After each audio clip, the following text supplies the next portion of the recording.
shirkan oo ah shirweynihii labaad ee madasha aqoonyahanka ee gobolka sanaag oo muddo 3 cisho ka soconayay xarunta alfurqaan ee magaalada badhan ayaa maanta la soo gabagabeeyay.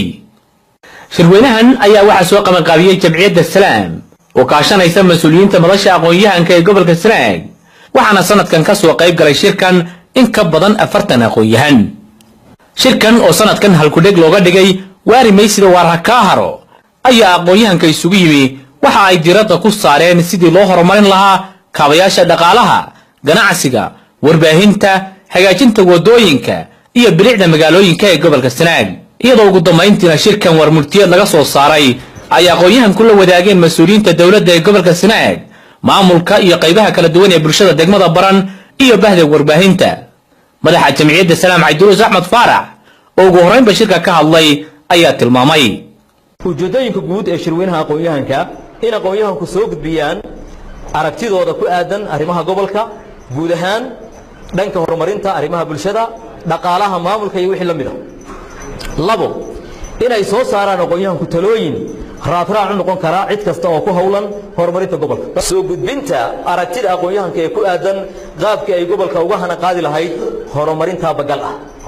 marka labaad waxaan mahadcelinayaa jamciyadda salaam oo suurta gelisay kulankan iyo madashan inagoo ah aqoonyahankii gobolka, dadkii wax u bartay gobolka.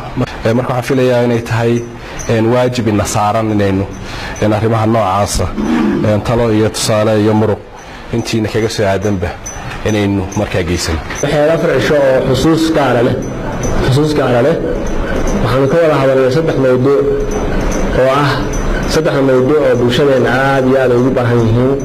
intaasoo aqoonyahan oo kala khibrad ah oo kala attitude ah aragti ah markay isugu yimaadaan waxay soo saarayaan runtii waa wax aad u ballaaran. shirkani qiimo weyn buu u leeyahay bulshada gobolka, wuxuu asaas u yahay wacyigelinta iyo abaabulka iyo u qareemidda si loo helo horumar taabagal ah. waana madal sanadle ah aan rajeynayno inay inta ka sii ballaarato. waxyaalo badan oo la qabsan karnaa jirta oo waxyaalo aad u simbal laakiin wax walba inaan dhaxno dad baan ka baryanaa ama inagu ma qabsan karno waxaan iska daadicinay. dhalinyaradu wax fara badan oo odayaasha qaboobay aan qaban karin ay qaban karaan. ugu dambeyn aqoonyahanka imika isu yimi si aan u noqon hal bacaad lagu lisay xiriirku joogto ha noqdo. wax badan bay qabteen, wax badan insha Allah inay qabtaan baan ka rajaynaynaa. anana guud ahaan bulshada qaybaheeda kala duwan la shaqeeyno baan diyaar u nahay. warmurtiyeedka laga soo saaray shirkan ayaa waxa uu ka badnaa ilaa 10 qodob waxaana ka mid ahaa waxaan ku baaqaynaa in la xoojiyo lana dardargeliyo iskaashiga iyo kulamada bulshadu uga tashanayso horumarka, in la sameeyo xarun ama wakaalad biyood oo ka shaqaysa ururinta xogta biyaha ka tala bixisa sidii saameynaba loogu sameyn lahaa markaa biyaha, in la dhiirigeliyo barashada cilmiga biyaha.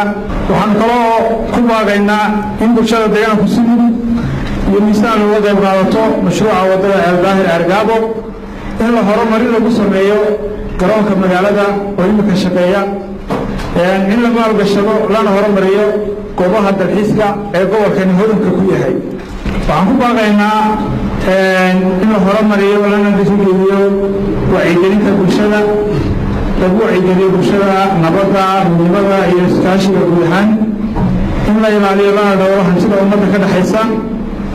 waxaan ku baaqaynaa gaar ahaan dowladda federaalka ugu baaqaynaa in loo sameeyo wax lagu yidhaahdo afka qalaad special arrangement ama saami fiican laga siiyo deeqaha laga helo adduunyada gobolka kan si loo horumariyo wadooyinka, dekedaha, garoomada iyo waxbarashada biyaha.